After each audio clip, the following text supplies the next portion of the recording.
what's going on, man? New episode of Playa Politics, man. We back, man. We back. Little hiatus. Yes, Hope everybody enjoyed their.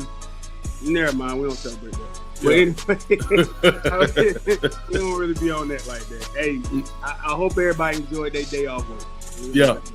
Hope everybody enjoyed it. Spend a little time with fam, barbecue, got you a little drink, man. Shout out YouTube and TikTok. Hey, y'all. Y'all don't disappoint, man, for real. Hey, boy. Hey, we growing, so we growing, man. Y'all don't disappoint, man. Hell no, boy. The engagement is dope, though. We appreciate the fact that we can put out conversations and people, give us they thoughts, because that's all this is about. We just having conversations. Yeah. Open up. That's all it's about, man. About stuff that we love you. Yeah. We love your opinions, man. You know what I'm saying? Yeah. Ain't no disrespect when it's just an opinion. Like, everybody entitled to their own opinion. Yeah. Y'all follow us over there at TikTok, man. Playa Politics on TikTok, man. We appreciate it. We appreciate it for real, man. So like, share, subscribe, tell a friend, tell a home, man. Yep. Only politics y'all need to be following, man, for real. Yeah, man. But we were just discussing the NBA. Speaking of the NBA, man, we talked not too long ago about the Hawks. Yeah. And they, I seen, all the little preseason experts are like, man, the Hawks look like they're at least building something that not at least for a playoff run. Man, we slapping that bitch out the park. I'm gonna keep it real. Yeah. We slapping that bitch out the park.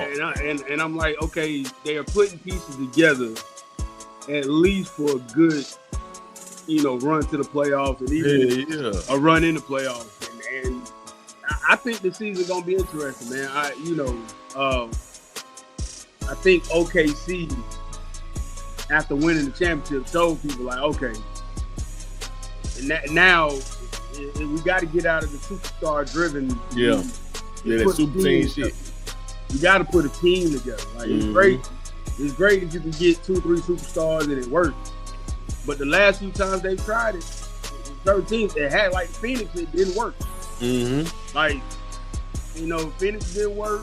The Lakers haven't been able to do anything. It's like, so now it's just about team. And I can see that's what a lot of teams are doing. It's like, hey, how can we put the best team together? Because to me, even with OKC winning, to me it's still wide open. Yeah.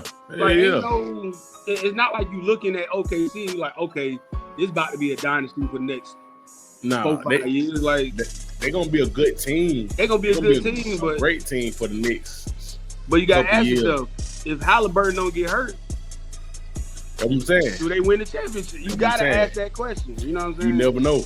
You never know. That's the thing about this shit. You never know. Like if Halliburton would have been there. And not to discredit OKC, because I think they deserve to be there. I think they deserve to win. Shout them out for winning. You know what I'm saying? Yeah. But like I said, this upcoming, the way the off season going into the new season, the draft. I'm like, I don't care what nobody say. This shit wide open. Definitely, yeah. This shit wide open. Like you don't know. You know what I'm saying? You don't know who gonna do what. You feel what I'm saying? You really don't. Detroit can have a fire season. Yeah, Detroit got a good team. That's what I'm saying. Detroit got a good team. Atlanta can have a good season. I heard they trying to rebuild in New Orleans, and I seen some people talking about, hey, New Orleans at least got a good core. It don't mean nothing, but it's like I see what teams are trying to do. You know what I'm saying? I hope they ain't shit though. I hope New Orleans ain't shit. You know what I'm saying? Right? I want that number. I want at least that top 5 pick shit. Yeah. I hope them niggas don't be shit. Oh, absolutely. But then too, Halliburton out for the season. I think Tatum is out. I think Tatum might be out for the season. Yeah. Kyrie ain't coming back to the All-Star. Tatum gonna be out for a minute. Tatum, Halliburton, Dame. Who? Dame Lillard gonna be out. We're gonna talk about how Milwaukee did Dame too. I don't like that shit. Yeah, I don't like that shit, man. That was some foul ass shit, man. Yeah. Especially knowing that they were just like, we just gonna pay him the $22 million for him not to be here. It's like, god damn. Like, but it's just the simple fact that Charlotte, like, the man hurt. Yeah. You cut him while he hurt. Like, what kind of nigga do that lame man shit, man? Like, if I'm the Greek freak somewhere, I'm like, nah, I don't like that shit. Because they, he already, if not this off season, Giannis ain't got long in Milwaukee, bro. Nah. I think he gonna push it way up out that motherfucker. Now, yeah, and I wouldn't be. I think he's waiting to see what the landscape is like after this year, because I don't think he's worried about the money. No, I think he's gonna get the money anyway.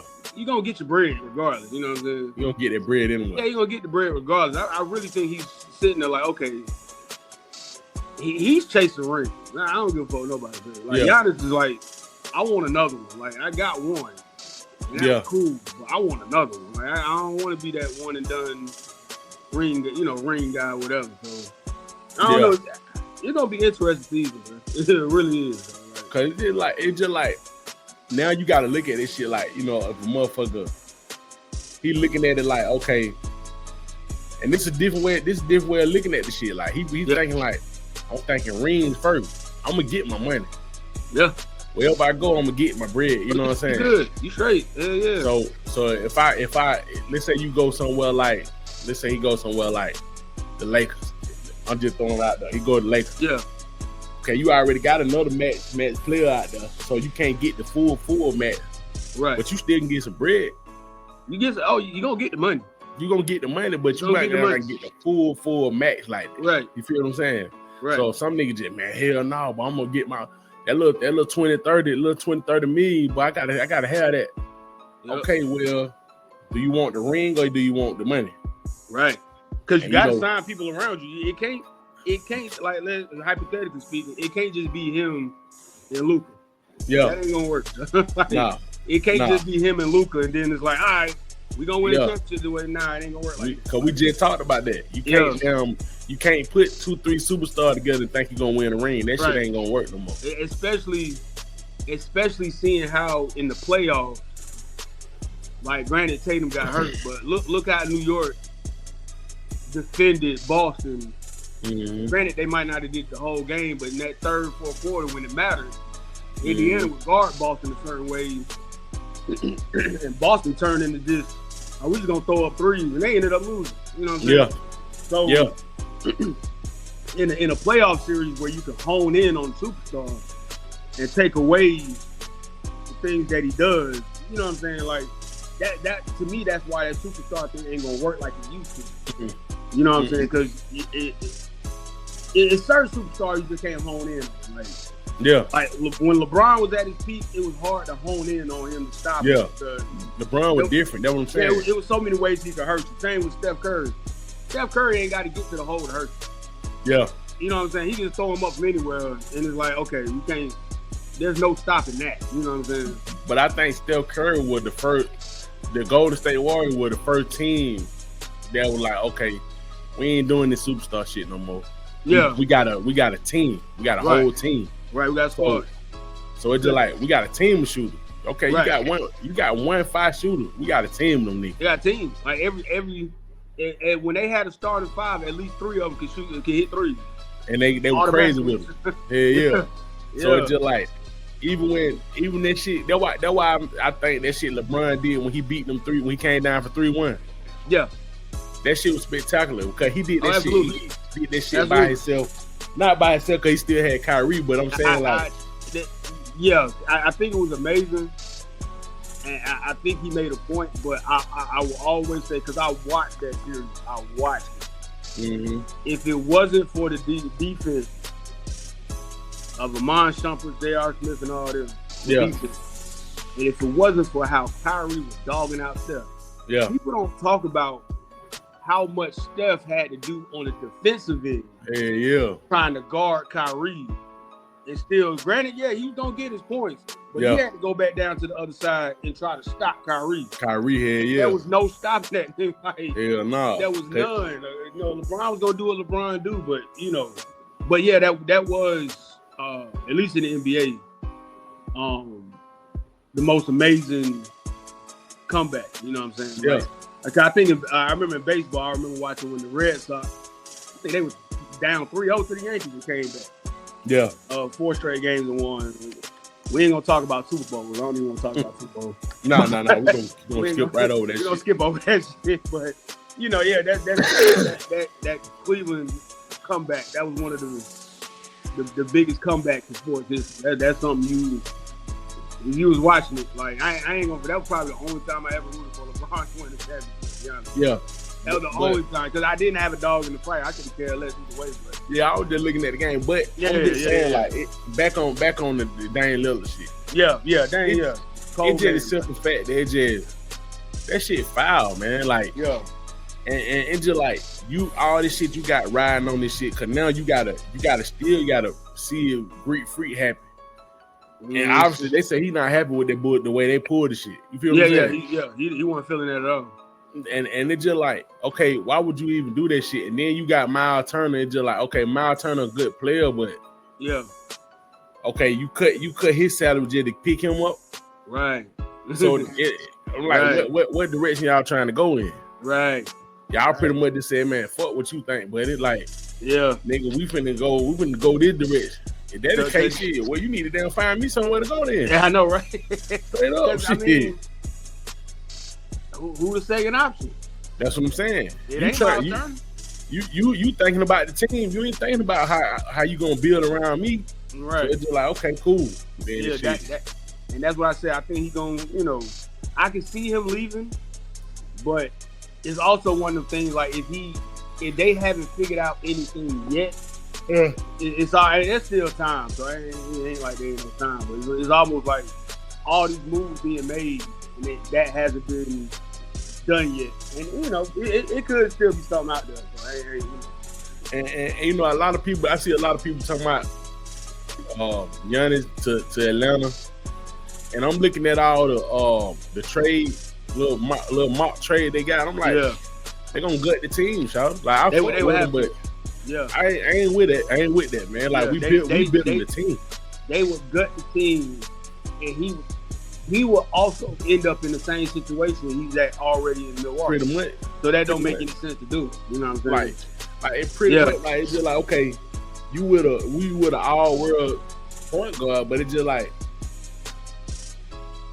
because they would want him back. You know, if Milwaukee said, team, okay, man, we'll do the deal. They asking for trade, and they asking for another. Yeah, they not getting trade. 4 players, or they gonna try to get Jalen Johnson or somebody like that. Absolutely, but they gonna want that top 5 pick again. Exactly.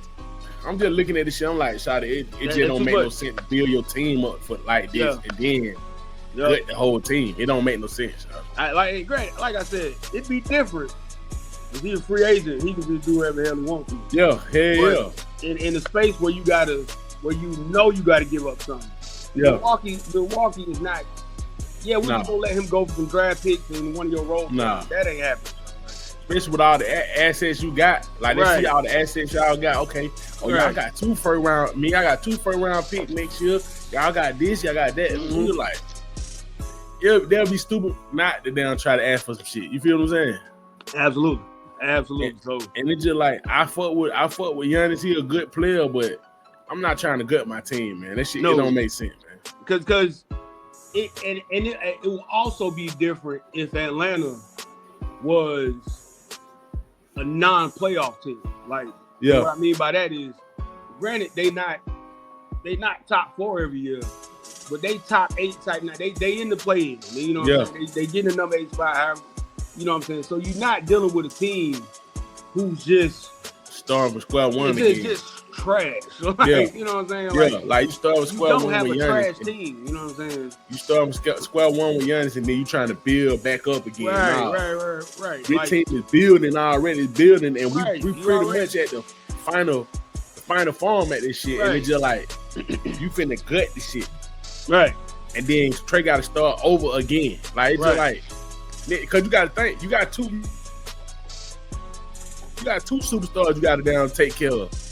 Everybody talk about Giannis. He come down here. You got to worry about what Trey gonna do next year. If Trey like, okay, man, listen, see Giannis and Trey. This shit ain't working. I'm finna go on dip. Now Giannis in the same position he was in.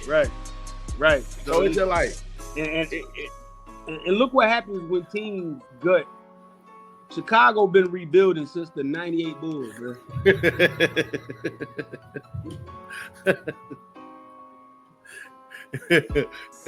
Yeah, boy. Don't nobody want to talk about it. I'm like, Chicago been rebuilding since '98. They had a good squad when they had down D Rose. They had D Rose, but and then they tried to get Melo. Melo didn't want to come. He played for the bread. You feel what I'm saying? He stayed for the bread. I'm like, nigga, that was a ring right there. That D Rose team with Melo on it. Man, that shit gonna be crazy. That shit was gonna be disgusting. Yeah, that'd be crazy. I mean, Chicago been rebuilding. Portland ain't never got it right. Man, Portland ain't never got it right. Portland. Sacramento ain't been the same since they lost to the Lakers. What was that, 2000? Sacramento been rebuilding for a long time too, man. Since 2000. When they lost to the Lakers in the Western Conference playoff. And I'm gonna tell you another team that nobody talk about, but it's just like it's like every year I be looking at them niggas like, "Shaw, what the fuck is y'all doing?" And it's just like you hear the names, you like they got good names, but it's just like, what the rich, the Clippers, man, like what the fuck the Clippers doing? Like it's like y'all niggas just like to get older players. They just pay stars and hope it works. I don't get that shit though. That shit never works, y'all. It never worked. Like I'm looking at the team because you know they just got John Collins, right? Okay. So it's just like, okay, y'all got John Collins. And I'm looking at the team, like on paper, the shit look like a damn all-star team. Yeah, they still got Harden and Kawhi, don't they? But it's an all-star team from like 2013 or some shit. Right. Like if you look at the all-star roster from 2013 and you look at the Clippers, you like, okay, but these niggas got some players, boy. Nah. And they got Kawhi. It ain't gonna work. They got it ain't gonna work. They got James Harden, Kawhi. Only young good player they got Zubac. Yeah. And they got a few little nice pieces down there. Yeah, they deep. They got a deep squad, but it's just like they're not gonna win. Yeah, like I'm looking at the team like as long as you relying on James Harden. Oh yeah. Playoff James Harden. I don't want it. Hey boy. I don't. Sorry. And it's like you sitting there still hoping that still hoping with nigga, come on, man. He ain't proved it yet. Man.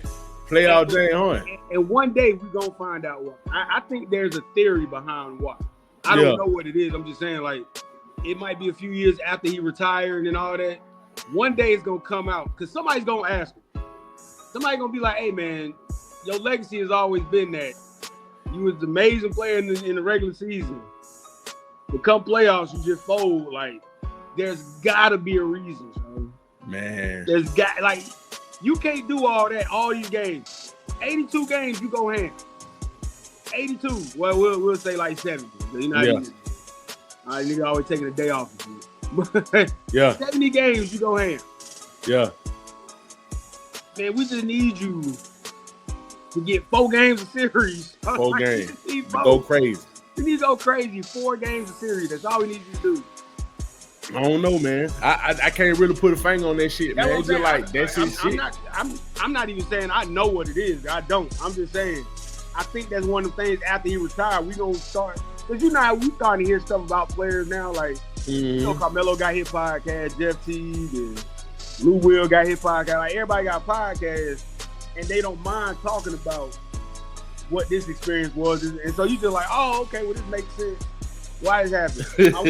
I wonder we gonna get that from James Harden. Because hey, listen, man, hold on. That's a mystery to me, so. I'm gonna tell you another mystery to me. Speaking of down player with podcast, this nigga Rashad McCants, man, my nigga. Shawty, listen, when I tell you, I be thinking like, Shawty, whatever the shit y'all smoke for, y'all got on this shit home, bro. I don't want nigga that different. That nigga, Shawty, that nigga said he could have easily had a Kobe game. Yeah. He said ain't nothing but 25 points a game. Ain't nothing but. What you mean ain't nothing but? Nigga, you ain't never had. Shout. Now listen, I done seen him. I remember Rashad McCants when he played for them North Carolina. Yeah. He was an okay player. Yeah, he was a good player. He was a good player. My nigga. Nah. Come on, man. Nah, man. Now you ain't never been. Come on now. Nah. Now in your head, when he was in the NBA now, when he was in the NBA, when he played for the Timberwolves. Oh yeah, in your head, did you ever say, hey, yeah, that boy right there, I think he can score 81 points. Nah. Hell no, man. Nigga, you ain't never been that fast. Nah. In his life, Sean, I'm telling you, even in college, Rashad McCants ain't never been that fast. No. Because even when he say stuff like that, like prime example, have you ever heard other NBA players talk about Mike Beasley? Mm-mm. Michael Beasley, he went to Kansas State, played for. Yeah, I remember Beasley. I remember Mike Beasley. If you hear other NBA players talk about Michael Beasley, you wonder why he wasn't dropping 35 a game. Oh yeah, because they said the nigga was damn near unstoppable. Yeah, I remember Michael Beasley when he was in Miami. The nigga was unstoppable. Like, yeah, I remember that shit. I remember watching home play, and it just like I'm looking at the shit like, but what y'all gonna do with that nigga ass, y'all? Hey, cause they said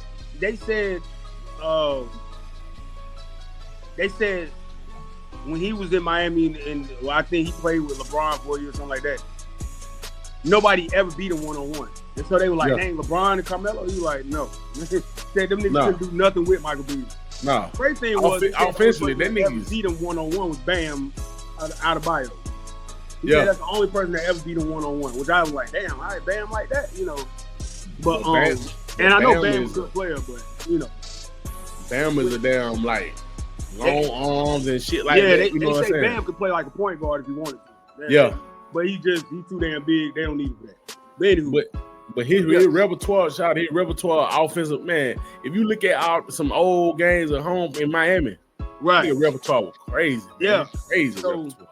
So but my point is when I hear other NBA players speak on certain people, like when they, and I'm talking about the players now in this generation. You know, they speak on how good Carmelo was. Like, granted, he didn't win a championship, yada yada.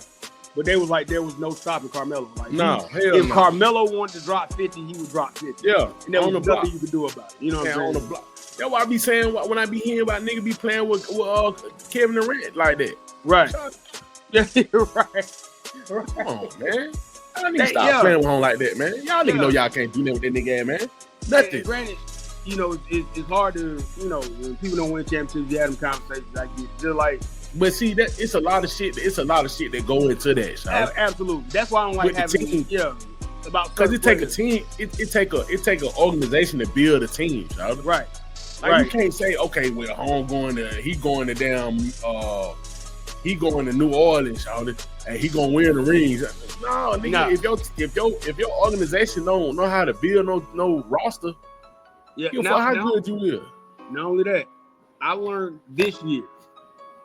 That road to that championship got to be favorable. Exactly. It's got to be. Like, it's not too many times you can say, and I'm not saying there hasn't been. There have been teams that just run the gauntlet and ended up winning. You know what I'm saying? Like, I'm not saying that doesn't happen.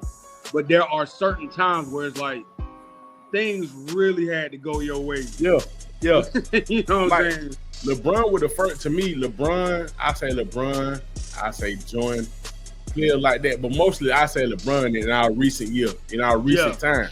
Yeah. LeBron was the first nigga who just everywhere he went, he dictated what was going on. Like, hey, listen, absolutely. If I come here, y'all got to do this. Y'all, he ain't never leave it up to them niggas to build this. Hell no, nigga. No, listen. When I come here, I want this guy. I want this guy. I'm tired to talk to him. We done damn worked out this summer. Listen, boy. Y'all niggas are not finna fuck this shit up for me. You feel what I'm saying? That nigga was a whole A&R. Hey, yeah. Nigga was a quarterback already. He already had the team like, hey. Hey, that nigga already had the album. Before he got to a new city, he already had the album and the feature. Already. Call these people because I want him on this song. Yeah. And then how we gonna do it? Like, God damn, bro. Like, y'all need to break it down. You break it down. Y'all go to y'all account. Y'all gonna see how y'all gonna get him in at this time, this number. And he did that shit his whole career, shot. LeBron And never went nowhere just off of the damn GP. And think about it. Even off of that, he only got 4 rings. Yeah. Even off dictating the league the way he did, he only has 4 rings. Yeah. And I don't want to say only like that's a small thing. 4 rings, you know, getting to a finals is hard. So it's some niggas that'll kill for them 4 rings, boy. Well, it's some niggas that'll kill to get to the finals. Exactly. That's what I'm saying. Only been to 1 and he lost. So like it was players.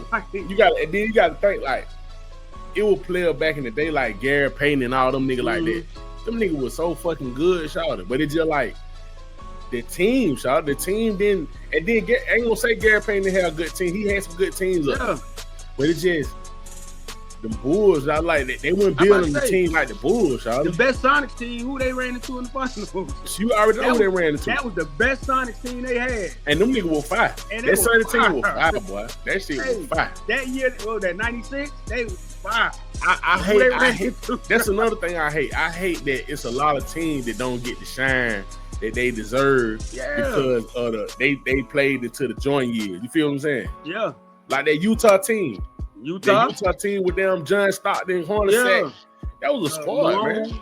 Yeah, them niggas had Ostertag and Olden Polonies. Yeah. I remember Olden Polonies.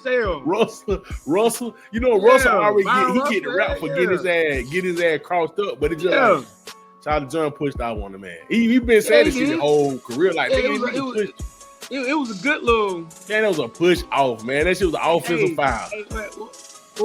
Damn, the one dude, like, man, it was what he say?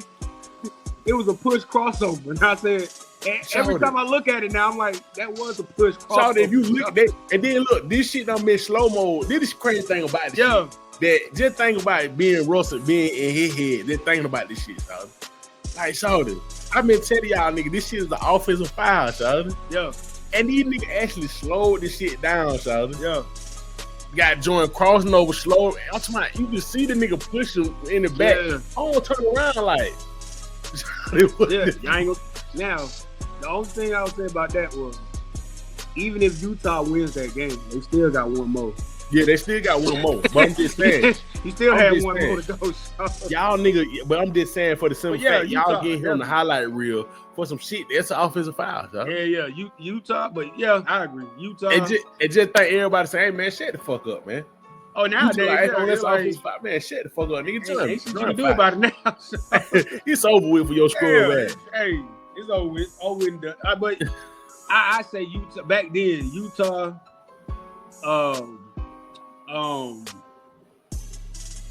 Orlando, Penny and Magic, Orlando. Man, that damn Indiana team. That Indiana team.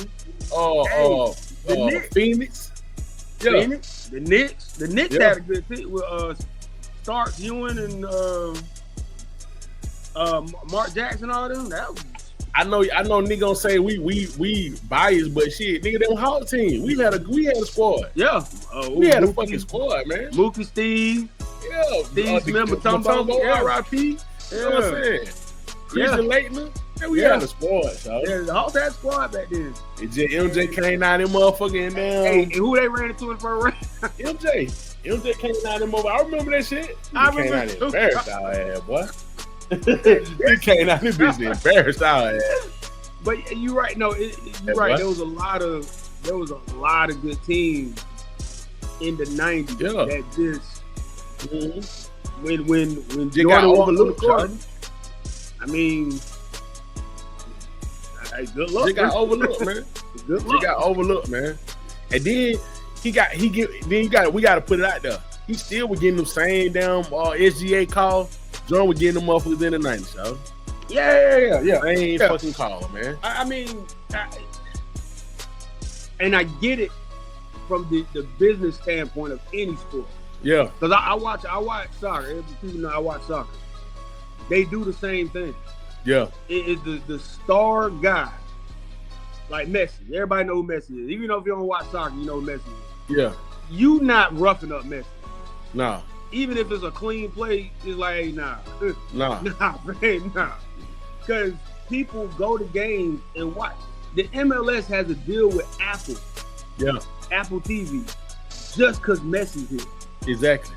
And a lot of people don't know he's getting a cut of that too, which I thought was brilliant. Man. I'm like, Yeah.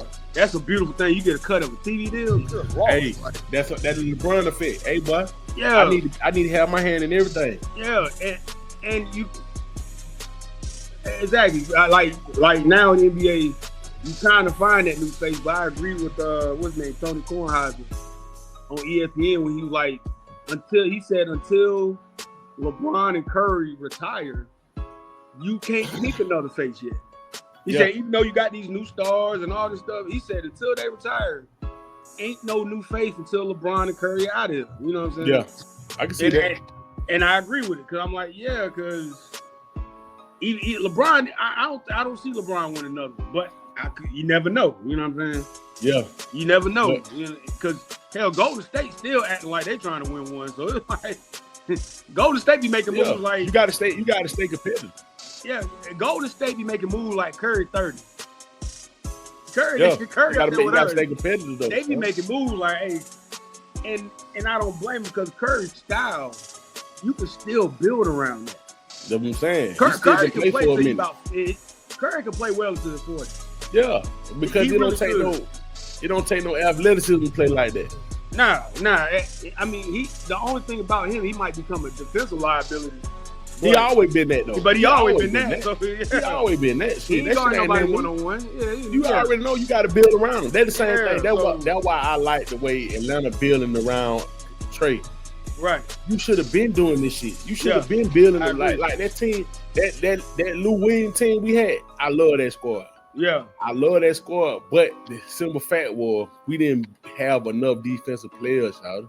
Yeah, I agree. We didn't have enough. They were scoring points. Damn, they was giving up more. Good Lord. Getting them motherfuckers up. But boy, we putting them you up. can't boy. be losing games 130 to 125. That's crazy. Yeah. Like, that's a bad way to play basketball. Eventually your luck gonna run out. You know what I'm saying? Yeah, hell yeah. I don't want to win off luck. I want to win off of beating your ass. You know what I'm saying? Yeah, I agree. So yeah, man. Like I just like going back to what we saying. I hate the way they did Dame. That shit gonna blow up in your face. You know what I'm saying? Yeah, don't let Dame go to the Golden State. It's gonna be a problem.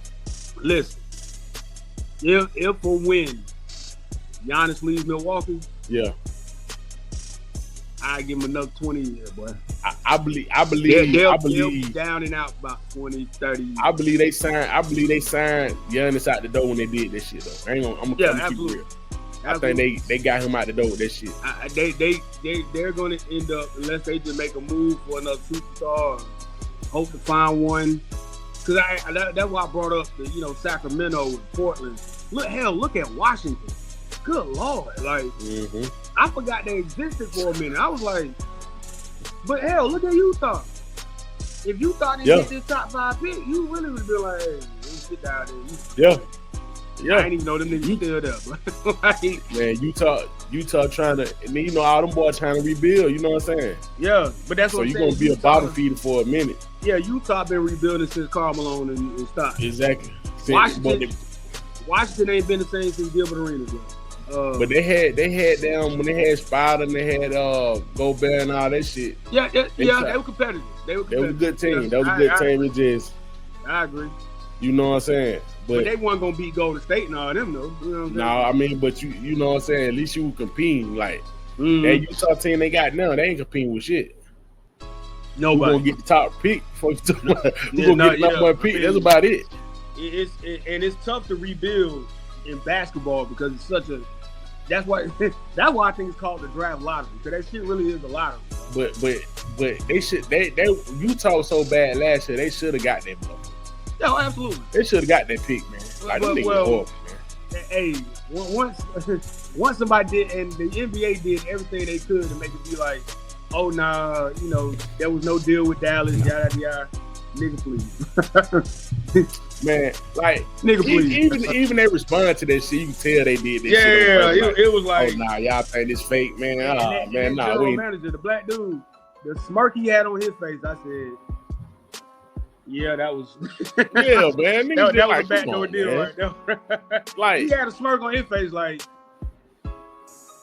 y'all came through for me. I appreciate it. Yeah, nigga, like y'all better. Hey, y'all better, boy. I just got rid of this.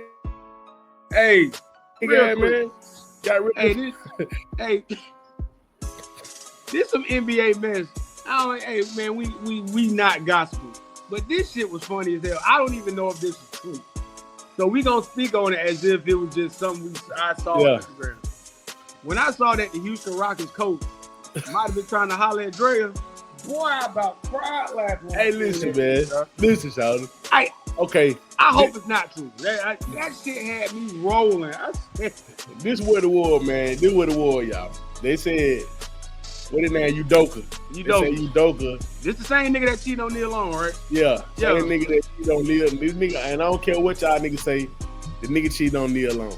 I don't care what y'all nigga. Man, nigga cheat on Dimes every day. Nigga cheat on Neil Long. You don't cheat on Neil Long, bro. You always gonna be the nigga that cheat on Neil Long. But I'm just saying. They said this nigga done down Jalen Green done exposed that this nigga was trying to holler at down Drill. I'm like, man, listen, man. That shit is hilarious, bro. I just feel like I just don't think he that stupid, bro. I mean, that like, cause where I saw it, I was like, man, this ain't true. Like, man. I don't see home doing no shit like that, man. Yeah, cause you know it's a lot of stuff on online that people just be making up. Just making up. And I would give those folks credit if you go into their comment or on their main page, they'll tell you that this just parody and it ain't real, like yeah. But you know how that is. Yeah, and that could ain't trying to get sued, because you can get sued so like that. But you know how that is. One nigga say you something, then it go to another nigga. The other nigga, by the time they get to you, that shit done down. Right. That shit done got legs and wings on, bro. But the only reason why I laugh so hard because I'm like, I can see that. That's why I laugh so I can see it. I can see. Yeah. That's why it was so funny though, Sean. It was just like, come on, man. I can see her coming to games and he out there talking to the other coach. She walked by and nigga like, man, going, hey, what's her number? Man, that nigga like, boy, I'm not messing up my motherfucking money for this shit no more, man. I know he's not doing that shit no more, man. You got to keep your nose clean after you got caught with this shit in Boston, man. Like, everybody looking at your ass. Like, nigga walking around with that old lady, nigga just keep my eye on this nigga ass, boy. Hey, listen.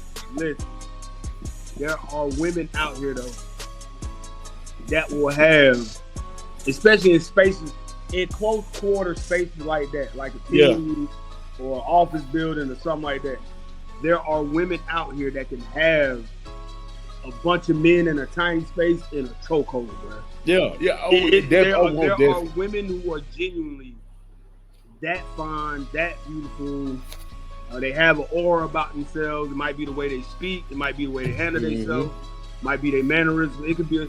There are women that are just, and it doesn't matter what kind of man you are.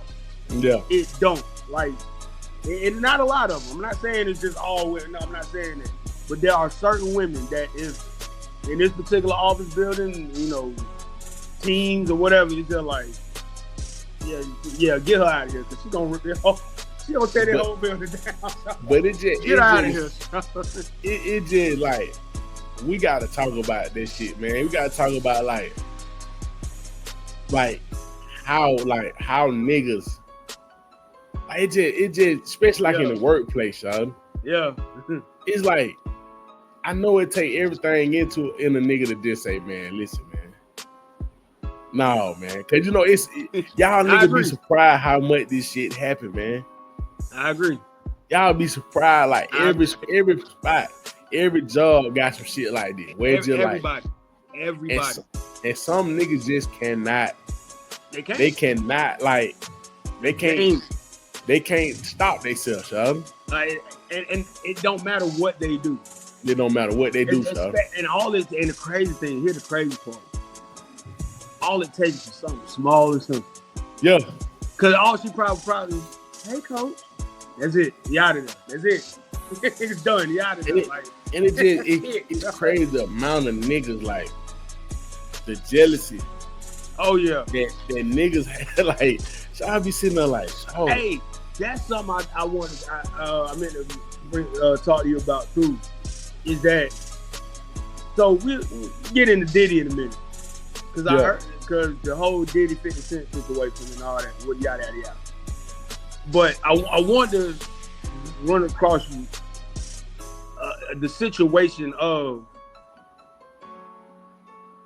let's say whether it's, and it can happen anywhere, high school, college, you know, football teams, office buildings, doctor's office, you know, hospitals, wherever there could be a guy that's dating a girl and people around him know.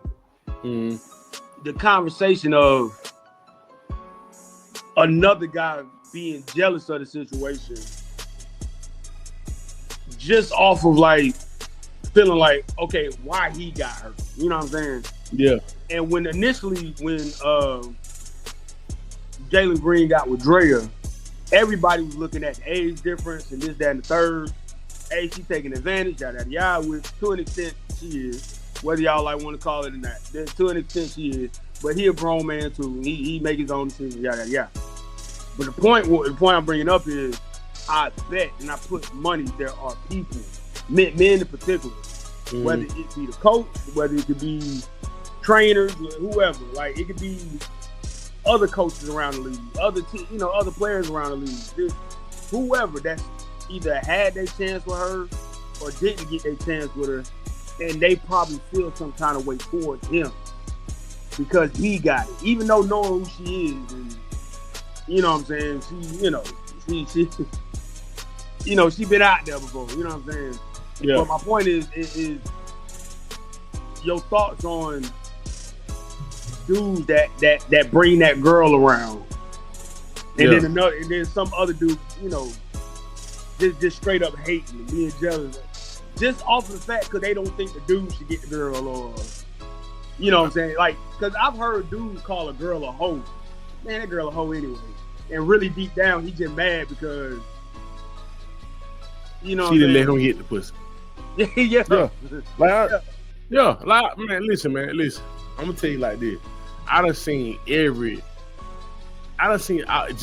not just about every fucking situation like this. I done seen niggas do. I done seen niggas true color when it come to women, y'all. Absolutely. Like niggas, I'm telling you, y'all, niggas, you will never know how a nigga truly act until you see that nigga in front of some women, man. Facts. These niggas be shit, man. I'm telling you, Sean, that's why I like just if I want to meet a girl, I like to do it solo, Sean, because I just don't want to. Yeah. I don't want to. What they call that shit? I don't want to be disappointed by a nigga. You feel what I'm saying? Right. So niggas be doing. I'm telling you, Sean, I done seen a nigga do some of them lame and shit. Niggas just be like, but it. Then another thing a nigga told me, like, it probably lame to you. It probably ain't lame to them niggas. True. Cause you gotta think the circle they with, them niggas probably that's what they do. True. So you know, in your circle, you probably be like, man, that shit lame in here. But to him, it's just like, nigga, that's what we do. Yeah. We ruthless. And just like, okay. So now, when you see shit like that, your bet to just you gotta put niggas in buckets. But that's the way I see it. Right. It's some niggas you just can't even go that route with niggas, man. Like in particular, I remember a situation years ago. I ain't gonna pull the names, man. I ain't gonna do all that. But I just give you a situation where I noticed dudes that were family members of the guy and cool, like his friends and family members were looking at his lady in a way was like, and I'm sitting there like, you know, they were kind of looking at her, you know, like, you know, making little passes at her and stuff. I'm just saying, like, no, that's our cousin, that's your homie, that's your brother. Like, why y'all? That's his lady. That's not some girl he just brought around today and he bringing another one tomorrow. Like, that's his lady. And I'm sitting there watching these dudes like, yeah, man, you know, shit, man. You know how niggas. And it was just like, damn, folks. Like, I was just like, because we all have eyes. We all have eyes. Like, you know what I'm saying? Well, respectfully, most of us can see. You know what I'm saying? I want to be respectful to the blind, but you know, most of us can see. So it's not like we blind to how beautiful a woman is. But if that's my homeboy's girl, my cousin, close friend, a dude I respect, whatever, I don't care how bad this chick is. I can acknowledge the fact that she's a beautiful woman, but that's it. I'm not disrespecting my homie like that. But that situation let me know it's dudes out there that don't give a fuck who woman she is. That's what I'm saying. It don't matter. And I said, wow, that's crazy. And that's why you tell my wife a lot. You know what I'm saying? Like, she just be like, I'm married. And just like, child, these niggas don't give a fuck about that shit. You think they care about you married? You folks don't care about that shit, don't man. It's don't care nothing about it. Bro, I know for a fact it's the dudes that done shook my hand and dapped me up and and I know it for a fact. So like, ain't no doubt my head. Like, and it's crazy. Man, your old lady going, but them folk gone. Yeah, that nigga ain't gonna think twice about this shit. Yeah, and that's what I be saying. Like, nigga be putting shit past folk. Like, it's just like, shout it. Never. I'm not putting them past nobody for one Never. thing. Nigga, you would never catch me down. Oh my God. Man, get the fuck out of here, man. Especially now. Man, especially with niggas with women in their vicinity. You need to gotta understand, some of these niggas don't have women in their vicinity like that. That's true. And we just gonna say from the workplace that we come from, boy, these bitches don't even be nothing, bro. These bitches don't be nothing. Nigga. I done seen niggas damn near crash out over something. I done seen niggas lose their job over nothing. And I'm being respectful. A two. I done seen niggas crash out by a deuce, nigga. Like, a deuce. A straight deuce, nigga. Straight that he's like with makeup and braids and like how that bitch a deuce in a quarter, nigga. You just like, hey bro, like, hey, you know this boy outside of here, right? Like, I done got so used to them saying over that bitch. I don't even say it no more. Like when I see niggas, oh yeah, boy, you know them niggas got the fame, boy. Nigga just got the fame, nigga just, oh yeah, but shout it, nigga just, okay. Nigga don't even say over that bitch. Yeah, it's just like, this shit ain't nothing. Like, but shout it, I'm telling you, niggas, and this is another thing we gotta put in. Yeah, niggas be lying, shout it. They do. Oh, niggas be lying. Absolutely. I would never forget the first time. I think I was. Cause high school is different. That's summer league. Yeah, I ain't talking about the summer league. I remember. I want to say I was around 19 or 20, and it was like one of the first times I saw that happen, where a dude. Because he was older, so I'm thinking like the dude was like, yeah, man, I didn't be doing that. So, it was like he was cool, cool dude. So he was like, all right, and then finally go to like a barbecue or something. And the chick he pulled up with, I said, I take a mental note and just keep it moving. Because like, I didn't want to disrespect him. Because in my head, the disrespect was wild in my head. So, like in my head, I'm like, this ugly my nigga, like, show shit in up. My head. But in in the space we was in, respectfully, I'm like, hey, how you doing? Like, hey. And the dude was proud. Like he was, he was standing proud. Like, this shit ain't nothing. Right here. I'm sitting here like, shit ain't nothing, nigga. Oh. Yeah, hey, how you doing? Like, most definitely. Nigga gonna be respectful and damn show love. I was respectful, and I learned that I'm supposed to be respectful in that space. Like, you know what I'm saying? Because At the end of the day, I learned this shit with age. I learned this shit with age. Yeah. At the end of the day, that's his lane. Regardless how I feel about it. Yeah, at the end of the day, to each his own. Yeah. To each his own, man. To each his own. That's my favorite wish name. Yeah. But the thought in my head that this dude was like, I'm talking about gassing, bro. Yeah, I'm talking about gassing up. Like I'm thinking, I promise you, I'm thinking Keisha from Belly about to walk in the door. No. Like I'm thinking Keisha from Belly about to walk in. I was like, hey, look, Sean. Let's check this out though. This the real shit you gonna understand. Check this out. When the Keisha from Belly walk in this motherfucker, that nigga would throw his whole life out the window. Right? I done seen that shit, Sean. What is you saying, niggas? What is you saying, Sheldon? Fuck them folk fuck the family, fuck the house, fuck all that shit. What you saying? Hey, and I here's done an seen uncomfortable. nigga do this shit, shawty. Hey, fellas, I got an uncomfortable truth for you. Some women would do the same shit. Oh yeah. Oh, we ain't even got on them. I'm just talking about. And I'm not even gonna get on the women because Yeah. we're talking about men right now. Yeah. But there are women. Let an Idris Elba type nigga walk in their life. Man gone. Hey, not even a thought.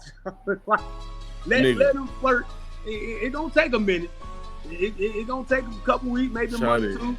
But let that dude start hitting on the lady like that. Where we at?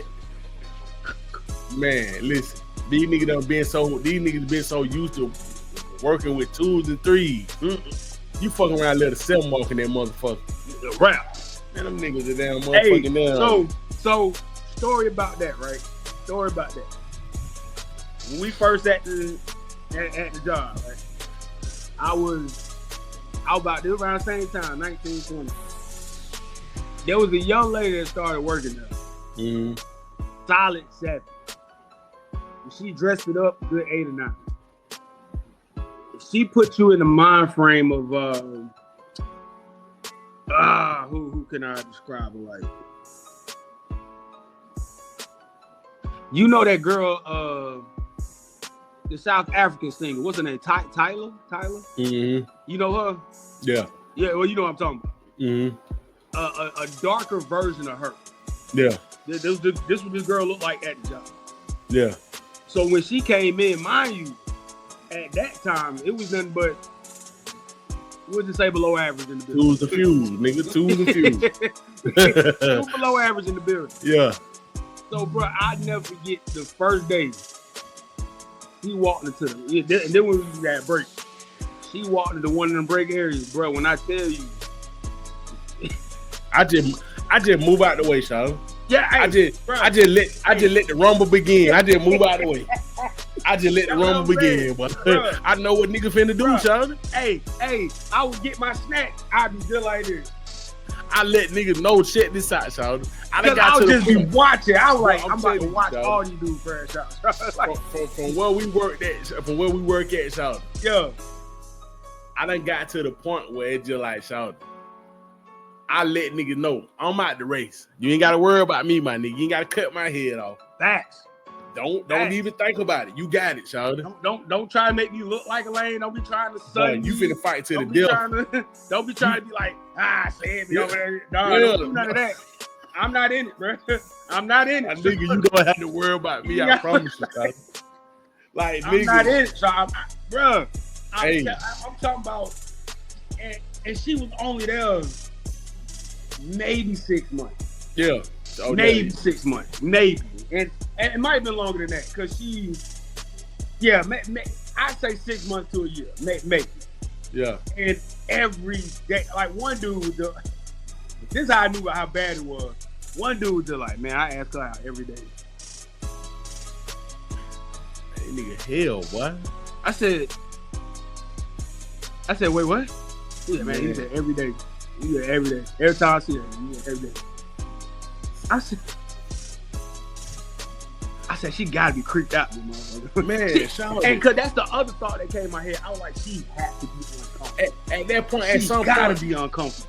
At some point, when I see girl like that, shout, I tell them people, hey, shout, y'all got to get her out of this shit, man. Yeah, she won't be here working here too much longer. So like because these niggas, I'm telling you, these niggas gonna get to the point where it's just the thirst is just unbearable. So it's like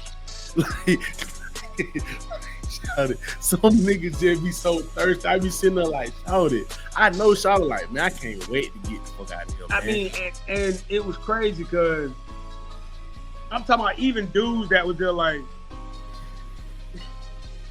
I forgot what we used to say back then, but it was pretty much the equivalent of even certain dudes are like, I went over here and shot my shot one time just to kind of see. Like it was dudes that just they knew they didn't have a shot in here, but they were just like, man, I just had to.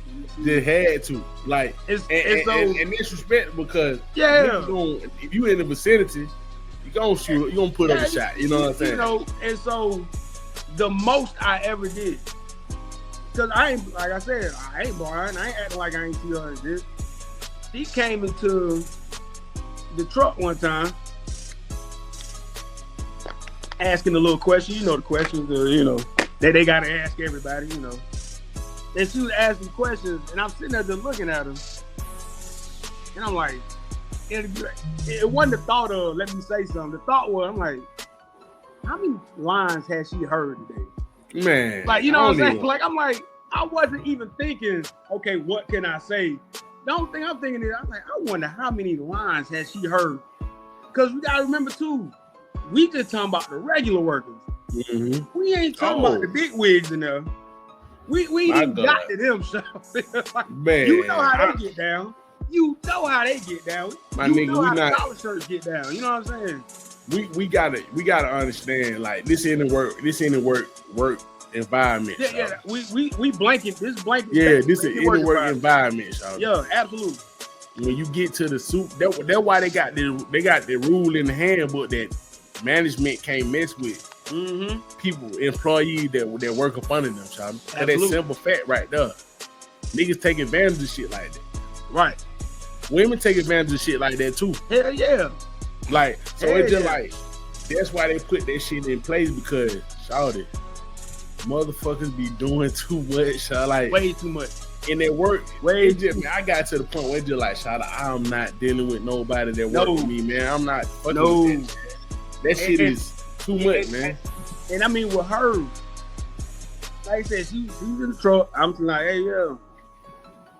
And she asked me about another female, because I guess the other woman came at her foul about a dude that the other girl was messing with. So she was like, hey, what was up with Shawty? Because I said that dude up there, did you ask him questions? She was like, yeah, but I'm asking everybody questions. I was like, I know. I'm saying, did you ask him questions? She was like, yeah, I just had to, he was on the list for the day to ask questions. I said, that's why. That's who she messing with. She probably take your head off. If she found out. Yeah. If that dude even like you, she gonna try to take your head off about it. Yeah. She's like, and immediately I saw it in her face. She almost said it, but she didn't say it. I ain't talking to nobody. Trying to mess with nobody. I knew she wanted to say it, but she did, and she was like, I ain't talking to nobody in here. Like, because I'm looking at it, I'm like, if you got the whole spot going crazy, I can only imagine what it's like to you outside, because you ain't you above average looking. So I know if you go outside, what's going on, bro. Like, man, she one of them type that she probably get hit on at gas stations. You know what I'm saying? She go to everywhere. Everywhere. Like, probably get hit on like 50, 60 times a day. Some shit, every day. Every day. So it's just like the simple fact that now I done been in there just shooting the shit. I ain't even talking to you. I ain't even hollering at these folks like that. I'm talking shit. No. Because I know what y'all niggas stopping them up with see cheese and showing them teeth. But hey, baby, we need you out here. We need you right here. Oh, hey, don't start that shit, man. Bro, we ain't even get to it. That could be a whole episode on its own. The type of haters shit, and I'm talking about haters off of something that's not even going on. Man, the workplace haters. Man, the workplace haters. Oh my god, bro. Man, that right there, boy. That's why I was saying, like, yeah. That's why I like to keep. That's why I like to keep the women that I'm shooting at, or women that I'm trying to involve myself with, and niggas period separate, y'all. I feel you. I don't even want to get into that shit. I want to keep that shit separate, y'all. Like, cause niggas, I seen niggas do all kind of shit, y'all, all the time. At one time, I had to understand. Like I said, I'm not going to try my best not to put the people personal information and who they are and stuff. Mm-hmm. But I understood why a particular guy I know kept, now his ex-wife, but I understand now why he kept most of his friends away from his ex-wife. Mm-hmm. I totally get it now. Because of course, from her standpoint and the average person is like, dang, he insecure. And it's like, nah. Sometimes you know or you don't know what your friends are capable of, or what dudes you associate with are capable of.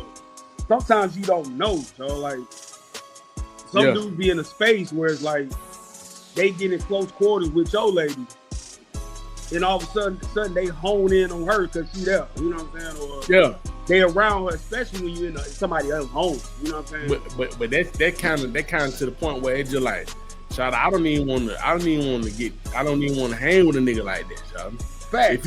If you at the point where you doing that, where you just like, okay, well shit, shout out, I'm finna shoot my shot. My nigga, I can't fuck with no nigga like that. Facts. I can't fuck with no nigga like that. Facts. It's real. So, real talk, bro. I can't fuck with no nigga like that. And that's why I was looking at all this stuff that be going on, social media, podcast stuff, and hearing all these stories about the side dude crashing out. Mm-hmm. Like, wait, what? Like, yeah. Like wait, the side dude crashed out. Like that we were talking about the other day. Niggas accepting women tendencies and shit. Yeah, I was like, that's some woman shit. That's some woman shit. That is. Like, oh, I want all to myself. What, nigga? What? You was a side nigga. What are you talking about? What? Where your bitch at? like, wait a minute, what? I'm talking about crashing. I said, I done heard something. It's a couple of podcasts. They be, somebody might write in, they tell a story. And some of the few stories I done heard, and I seen one of them on the. Hey, boy. I'm a sucker for them confession things on X and Reddit. I'm a sucker for them. When people just be having their confessions on there, I'm a sucker for it. Because you really be sitting there like, people be really crashing out on their own bad decisions, bro. Like, that's your fault. Like, that you can't blame nobody for that decision you made. Yeah, you can't blame no. Yeah, and to see side dudes crashing out. Like, but see, that come from niggas ain't holding themselves accountable. That's what we're saying about holding yourself accountable. That's some man shit. You got to say, man, I fucked up, child. And I'm glad you said that, because shout out Ray Dan. Yeah. And shout out there was another guy named Anton Davis. I ain't even realize they had the same name, the same last name. But anyway, that the nigga with the beard. That the nigga with that beard. Yeah, Anton Davis. Yeah. A lot of people don't like him. I don't. Like, I can't take no advice from a nigga who been married since he was in high school. I don't want to hear that. I don't want to hear from no nigga like that. He ain't never dated in the modern era. Yeah, I ain't trying to hear all that shit. Yeah, I ain't trying to hear all that shit. He comes from a whole nother place. Yeah, like my nigga. But he tries to speak that.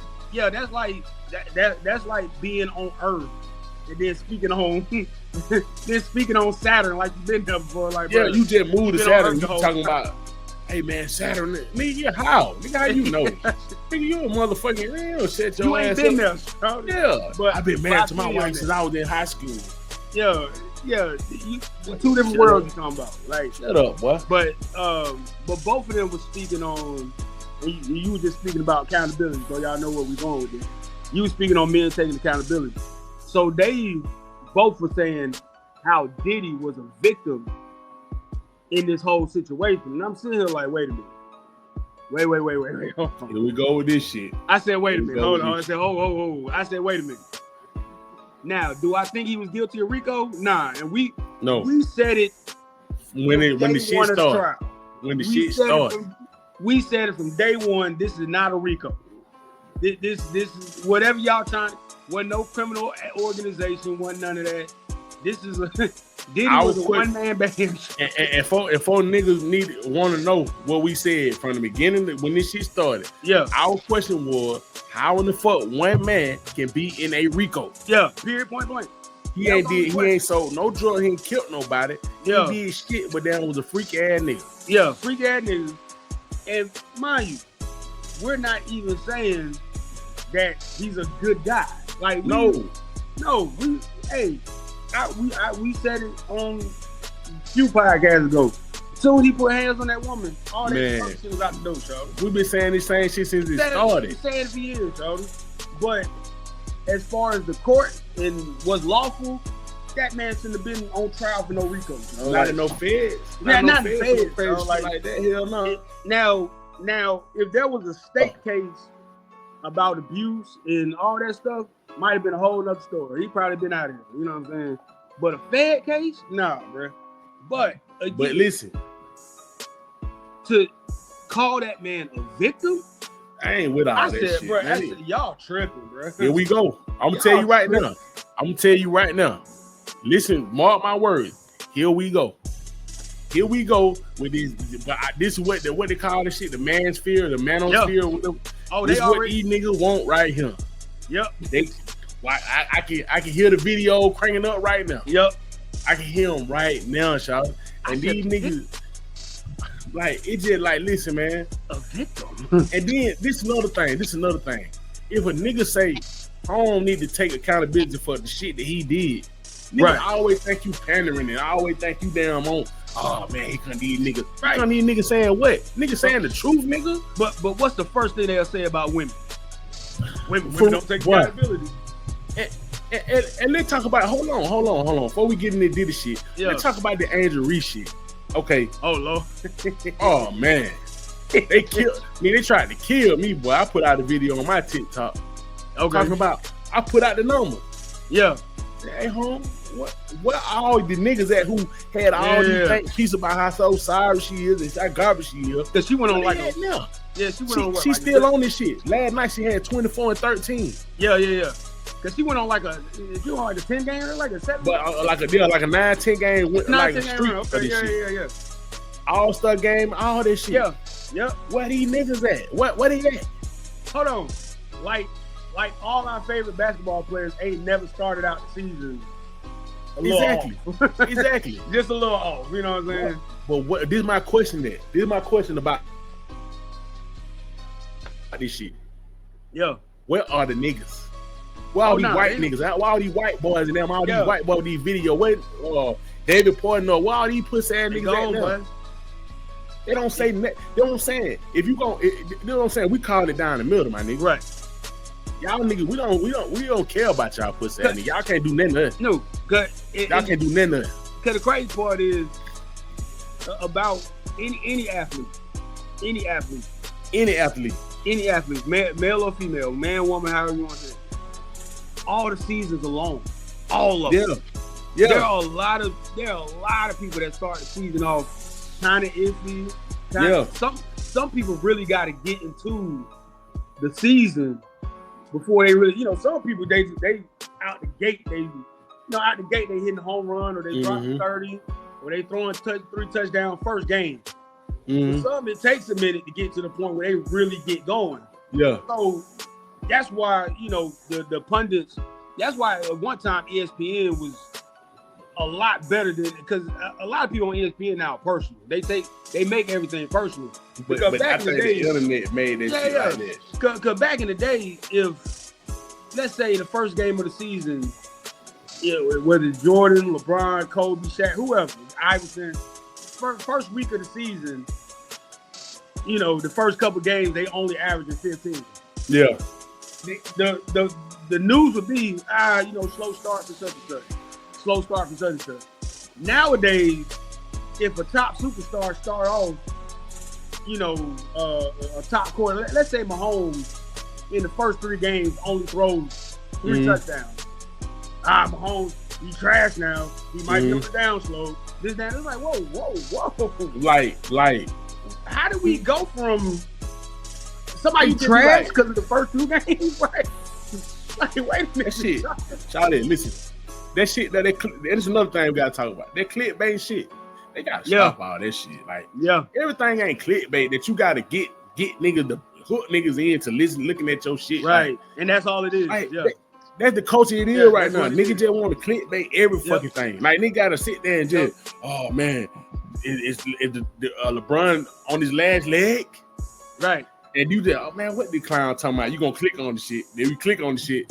Oh man, LeBron had down 25 points. He was down 7 points from he used a point. What? Yeah, man, that shit be how that. Yeah, it's great. That shit be killing me, man. Even with and it's both It's both supporters and haters. Yeah. Even if somebody had one game out of 50, you got them supporters like, well, he did have that one game. It's like, bro, like, all right. Like, calm down. When I put the shit up about Angel Reese, yeah, white boy, you know, pretty much white boy. Boy. Well, she was shooting from 30. She was shooting 30% from the free throw line. My nigga ain't studying all that shit. Yeah, what about the numbers I'm showing you, man? Nigga? 28 points, 13 rebounds, 7 assists. Right. I don't give a fuck about the percentage. What she shooting from, nigga? Exactly. What about the points? Exactly. Oh man, that's all. Oh, y'all worried about points, nigga? You calling out some points. You calling out some bullshit ass points. That shit don't mean that, nigga. Because if she wasn't scoring that many points, you talk about it. You would say what y'all been saying. Y'all been calling her sorry for. Bro, I remember when like Kobe and Iverson back in the early 2000s. Yeah. They would drop like Iverson used to have some crazy. People don't forget. Iverson used to go like 29 for 50 from the field. So, like, and they used to kill him for that shit. They used to kill Iverson for that shit. Of course, he would drop 40, 50 points, and they would kill him for that. But then nigga. He would sit there and think the one game where he didn't shoot a lot, and let's say he only scored 20, didn't take that many shots, and they lost. They would dog. They would like, what is Iverson doing? It's like, wait a minute. When he put up 50 and he took 60 shots, it was a problem. Exactly. Like, it's a problem. That's like they used. And don't get me wrong, I really wasn't a Kobe fan when he was alive, but you know what I'm saying? They did used to do Kobe the same way. So do Kobe the same way. The same fucking way, Same way. Yep. I be sitting there like, especially when Shaq left. Man. When Shaq left. Good Lord. Man. He dog Kobe out. You be like, what is he supposed to do? You know what I'm saying? Like, nigga just be sitting there just like, okay, yeah. So what exactly he supposed to do, son? Right. What do you want him to do? Right. Because if he wasn't doing the thing he is doing, you would still be dogging him out. So exactly. So what do we like it's crazy, and it comes to the point where it's just like, okay, I see what y'all niggas doing, child. Yeah. Like with the Angel Reese shit, it's just like, child, y'all got her on this shit list, and no matter what she do, it's gonna be the same shit. And especially my biggest issue with how people judge Angel Reese, especially with the whole Caitlin Clark thing, is you literally were comparing apples to oranges. Like, it was like they not even the same. I could understand if they were the same type of player. I could get a rivalry from that standpoint. But I'm like, you talking about you got one player that played outside the perimeter or on the perimeter, comparing her to a player that plays in the paint. Like, my nigga, you can have two great players though, child. Yeah, that's what I'm saying. Why one gotta be trash and the other one gotta be a great player? Can't be a great player. Right. I don't understand that shit, child. That's why I sent you that video of the girl that was going, did the one, the Angel Reese supporter versus the haters, because it was some stuff they were bringing up where it was like, ooh, you really is just a hater. Like, and it's just like, Shawty, we talked about that shit, Shawty. We talked about just like the answer with the question we were saying, like, okay, why do y'all hate Angel Reese? Right. Nigga just, because she's a shitty person. Nigga just how? Like these are answers like these, but these regular answers. These ain't no answer that no kind of like emotionally charged answer. These just answers. Why? Right. Oh, because she down did. What has she done? Well, she can't hit a layup. Okay, now she hitting layup. Well, she was 34% from the free throw line. Yeah. Now, like now, it's just at the point where I'm just and I stand on this shit and I said this shit and I'm say it again. Yeah. Angel Reese is one of them only people that if a white nigga call her a nigga, black niggas will be on board. Oh, sad. Tell you, shout as sad as that is. Sad. They can get everything off on Angel Reese and these niggas will let that shit slide. I agree. Simply that. I agree. Simply, I don't care. They call me a candle. They call me whatever you want. No, that I agree with. and she a fucking baby. I'm gonna say it too. Angel Reese, and motherfucking damn Caitlin Clark. Since y'all want to compare all the time, Angel Reese and Caitlin Clark in the same room. Who you going at? Oh, man, stop playing with me, man. I hate when niggas doing that lame ass shit. Who you going at? Bang. White boys too. Fuck you talking about, nigga? Stop playing, man. Like since a nigga want to put out, everybody want to beat around the bush. Yeah, you want to take that route? Since you want to take that route, since you want to do it like that, because it went bro. That when the way they I literally cut the TV off. The way one time I just happened to cut the TV on a Good Morning America on, and the way they were talking about Caitlin Clark, I just turned it off. I said, Charlie, don't get it twisted. Great play. Great player, man. Great player. Let's put that out there. Caitlin Clark is a great player, bro.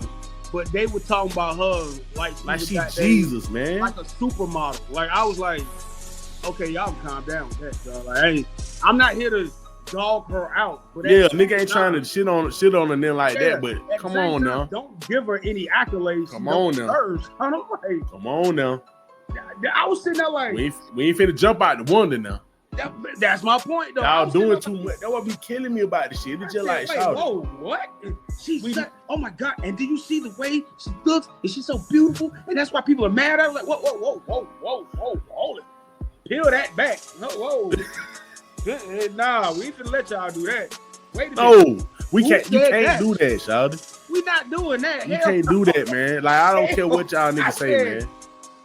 Y'all can call it what y'all want to call it. But you can't call one. We ain't doing that though. You can't call one motherfucker this and another person that, and it's just like we ain't doing. Come on, Shawty. Like come on. You know now one of these folks, and you put these folks down next to each other. We ain't doing that, y'all. We not doing that. Since y'all want to just single them two players out, y'all all you want to single these two players out all the time. Y'all really want to play that game? Yeah, exactly. Y'all gotta call it all the way around then. Don't play that. What's wrong with y'all, nigga? I'm just sick of these niggas with this shit. Like it's just. Cause they keep it a buck. They talk about one like she's the ugliest thing walking, and they talk about the other like she's the finest thing walking. And every time I see a picture, I be sitting around looking like, so like I'm sitting there like, y'all say she what?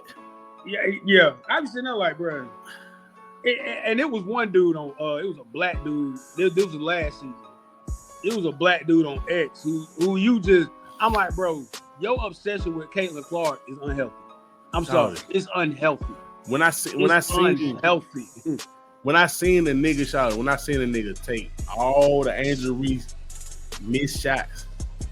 Oh yeah, the whole season and put it in one video. Yeah, I said, damn, boy, that shit is you sat down through every game. This is weird.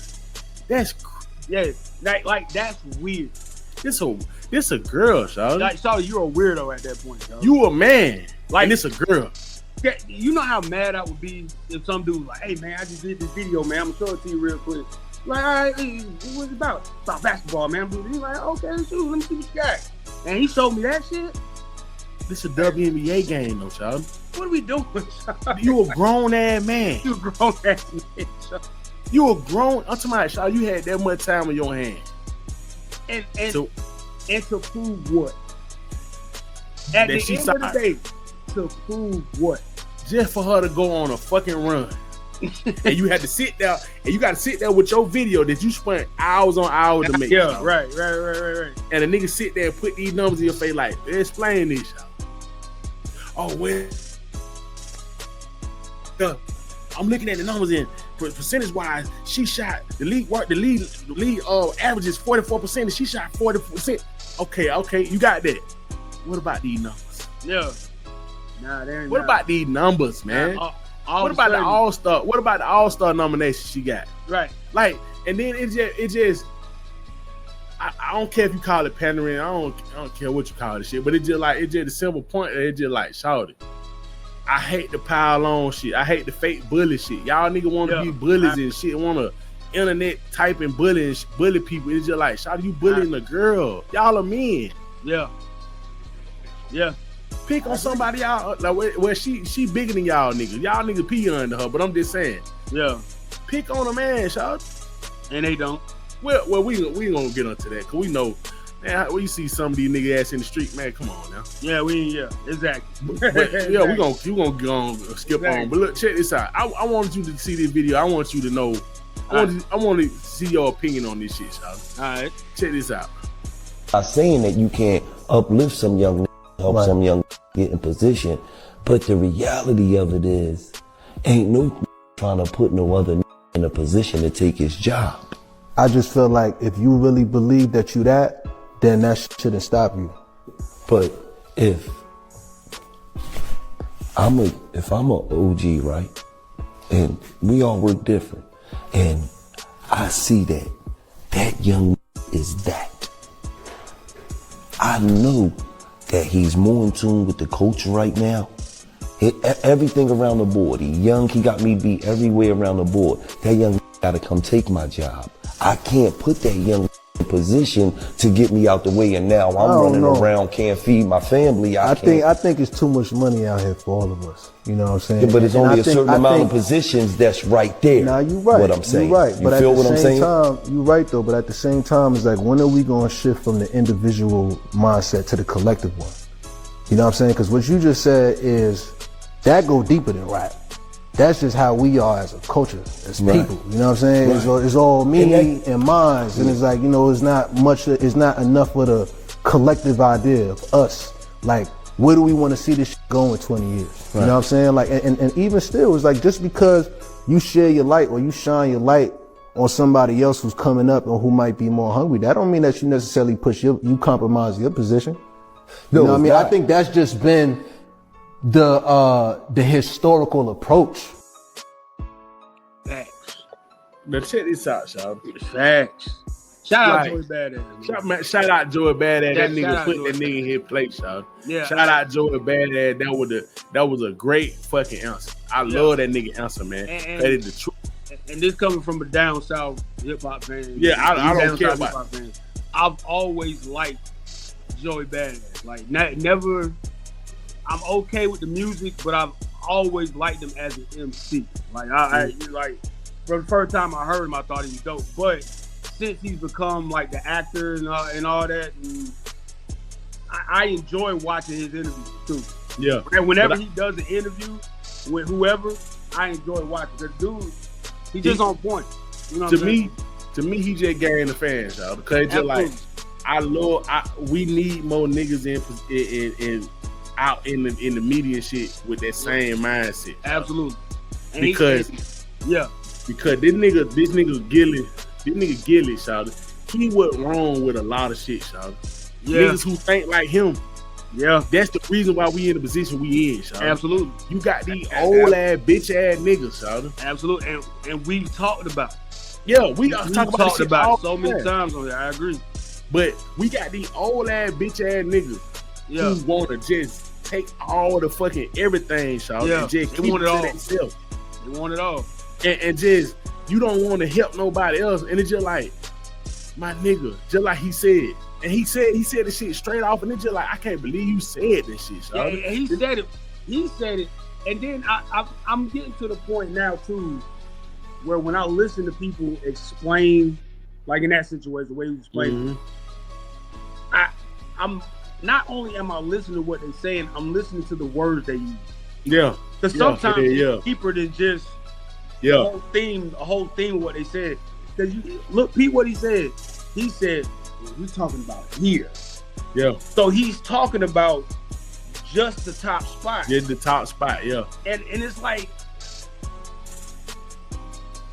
okay, I look at it like this, right? This is me personally.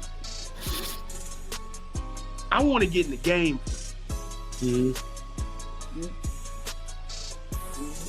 We're talking about it in terms of football, right? Not everybody's meant to be a quarterback or the face of it. There's some guys on the team that, because of their personality, because of their skill set, whatever, is why they play the position they play and why they take on the role they take on, whatever sport it is, either sport. It's easy to relate stuff to sports. So you might have a guy that's more of an introvert. Like you got somebody like Kawhi Leonard who's an introvert, and it's obvious he's an introvert. But he could be the best player on the court. Yeah. But he doesn't need the spotlight either. That doesn't take away from his talent or anything else. You can put somebody with Kawhi and make a team work, or because he doesn't have that personality. You know what I'm saying? There's a reason why Jordan, Pippen, and Rodman's personalities work together. Rodman, he out of there. Yeah, but Rodman never wanted to be the guy. Like exactly, he never wanted to be like I'm the man. Like you know what I'm saying? Exactly. He understood Jordan's the guy. Yeah. Pippen understood. Okay, if we win, of course Jordan's going to get notoriety. But if you talk to Jordan about what happened in the game, Jordan's going to say, "Hey, Pippen guarded this person, and that helped us on the defensive end. Rodman took care of the rebounds that helped us on this end." And I say all that to say is that it's so many of us worried about the top spot and being the top spot, not recognizing that the pie is so goddamn big. So like, the pie is big. Like, it's not about this. You know, some of these dudes, they only care about getting the biggest piece, and it's like you're taking away a piece of pie from somebody else. It's not just you sitting up there like, oh, I don't want him taking the bigger piece of the pies I got. He just wants some people just want a small piece. But and you deny him that because you want to take the whole damn pie. And it's like that shit talked about got me when I saw that, bro. We talked about it when we were talking about B. Simone. Like she was saying, I want to be the person to help everybody out. And it's just like, shawty, that's the same thing. I hate that shit, y'all. Like I hate. Like just like Joey Badass said, why we just can't be a collective of people down there helping each other? Facts. So like, who's the more known? Because that in the world, especially in the time we in, Gillie might go viral today. It might not go viral again for the rest of the year. But still, people still gonna watch people still gonna watch his show. His podcast is not the only podcast out there. Right. That's what I'm saying. His podcast ain't the only one. You feel what I'm saying? So it's just like my thing is with that, it's just like I don't understand like why. Just like he said, that's some shit that been instilled in us for a long time. Right. Like that shit been in niggas' head that like, it can only be one guy. It can only be, and it's just like shawty. Y'all. Then there's another thing about it. You gotta look at niggas' age when they say shit like that too. Right. Like Gillie ain't never been the top rapper. You feel what I'm saying? Even though so you gotta take that accountability. Like, he thought he should have been, but now he in another space, and now he got a voice in the shit, and now he feel like, oh, I ain't letting nobody take this spot from me. And it's just like my nigga. Yeah. You would think now all your trial and tribulation as a rapper, you would think, okay, man, when I get this spot, I ain't doing that lame ass shit no more. Yep. But niggas just now I see that a lot of niggas just want to get in that position so they can practice the same shit that happened to them. Facts. They can do the same shit that they niggas did to them, they gonna do to other niggas. Huh?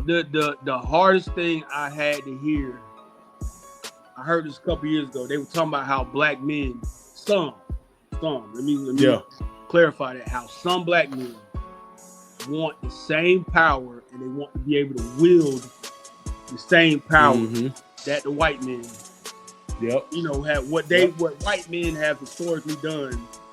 You said there are black men that want to do that same thing. And that was hard shit.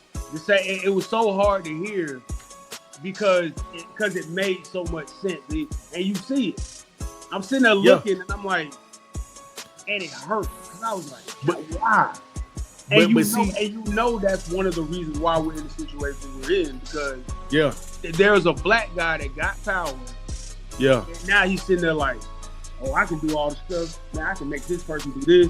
I can take away from this person. And it's just like, and I can keep this person down. It's just like, shawty, y'all nigga talk about oppression so much, but y'all nigga doing the same shit.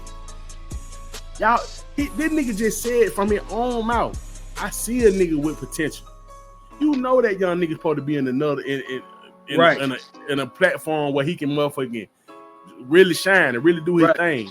He gonna have to come take this shit. Right now, and not to cut you, let me make that distinction. Yeah, it's all good. What was said. Yeah, because one thing I heard that I'll say those guys who feel like they're up there, and what they'll say is, well, you just can't bring anybody up here because you just can't invite everybody into the circle because that's not what was said. Yeah. What was specifically said was the person you see potential in. We ain't say invite the whole block. Any nigga from out the street up. Yeah. Didn't nobody say that. No. But there's the 1 or 2 dudes over there that's moving in a certain way where it's like, hey, they deserve to be up here. This shit undeniable. Like you see the nigga, you like, he out of here, boy. But he out of here. But I said that to say because there are dudes that would discredit what Joey Badass is saying by saying, well, you just can't invite everybody. So no. He didn't say invite everybody.